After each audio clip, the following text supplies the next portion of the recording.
انسانوں کی غلطیاں اور کوتاہیاں ہی اس کے زوال کی اصل وجہ۔ سورہ البقرہ آیت نمبر 40 سے لے کے 42۔ اسرائیل بمعنی عبداللہ حضرت یعقوب علیہ السلام کا لقب تھا۔ یہود کو بنو اسرائیل کہا جاتا ہے، یعنی یعقوب علیہ السلام کی اولاد، کیونکہ حضرت یعقوب علیہ السلام کے 12 بیٹے تھے، جن سے یہود کے 12 قبیلے بنے اور ان میں بکثرت انبیاء و رسول ہوئے۔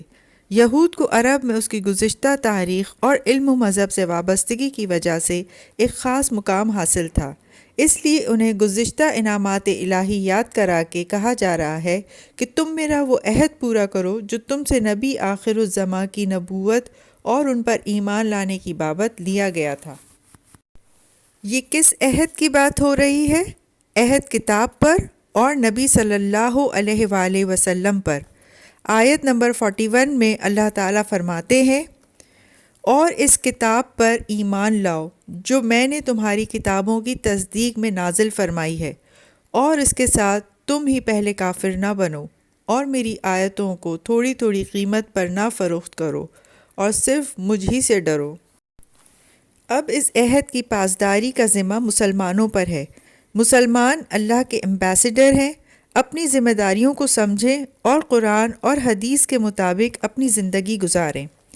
یہاں آیتوں کو فروخت کرنے کا مطلب یہ ہے کہ احکام الہی کے مقابلے میں دنیاوی مفادات کو اہمیت دینا۔ آیت نمبر 42 ترجمہ ہے، اور حق کو باطل کے ساتھ غلط ملت نہ کرو اور نہ حق کو چھپاؤ، تمہیں تو خود اس کا علم ہے۔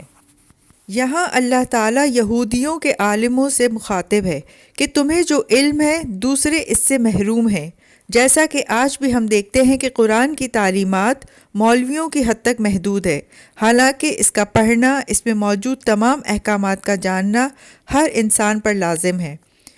اس وقت بھی کچھ ایسے ہی حالات تھے۔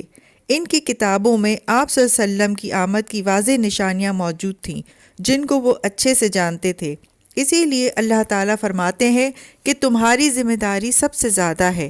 دوسرے، مدینہ میں یہود کو سب سے پہلے دعوت ایمان دی گئی، ورنہ ہجرت سے پہلے بہت سے لوگ اسلام قبول کر چکے تھے، اس لیے انہیں تنبیہ کی جا رہی ہے کہ یہودیوں میں تم اولین کافر مت بنو، یعنی انکار کرنے والے نہ بنو۔ اگر ایسا کرو گے تو تمام یہودیوں کے کفر و حجود کا وبال تم پر پڑے گا۔ اگر تم اس عہد کو پورا کرو گے تو میں بھی اپنا عہد پورا کروں گا۔ اللہ کا کون سا عہد ہے کہ تم پر سے وہ بوجھ اتار دیے جائیں گے۔ کون سے بوجھ؟ وہ جو تمہاری غلطیوں اور کوتاہیوں کی وجہ سے تم پر لاد دیے گئے، اور تمہیں دوبارہ عروج عطا کیا جائے گا۔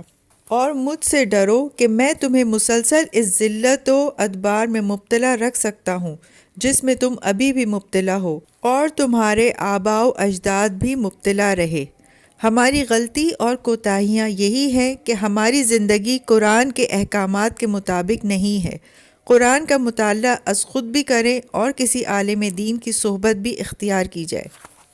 سبحانک اللہم و بحمدک، اشہد ان لا الہ الا انت، استغفرک و اتوب الیک۔ السلام علیکم ورحمۃ اللہ وبرکاتہ۔